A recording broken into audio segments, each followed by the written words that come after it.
อย่างไรก็ตามใจเขาปรารถนาแต่ตัวฉันนั้นขอตั้งสัจจะวาจาถึงชาตินี้ชาติหน้าปรารถนาเกิดมาใกล้คุณหากร้อนผิวกายใจระทมตัวฉันยอมเลือกเกิดเป็นลมเฝ้าลูกชมเนื้ออ่อนละมุนหากหนาวนักขอรักวางไว้เป็นทุนขอเกิดมาเป็นผ้าอุ่นเกิดเป็นหมอนนุ่นสำหรับนาอยากเกิดมาเป็นสีแดงแต่งสองนิ้มฝีปากคุณอยากเกิดเป็นแป้งหอมกลุ่นรูปไล้เนื้ออุ่นสองรา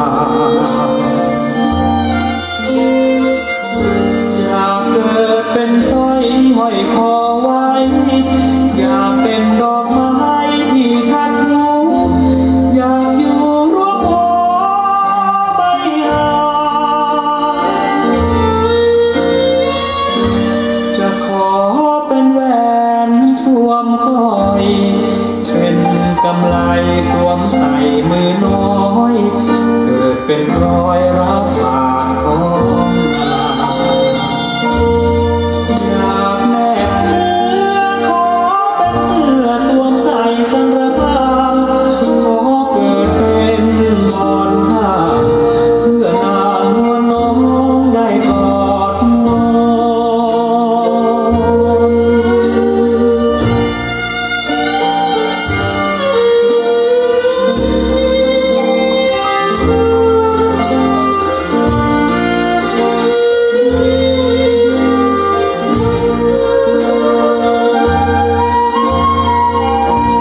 จะขอเป็นแหวนสวมก้อยเป็นกำไลสวมใส่มือน้อย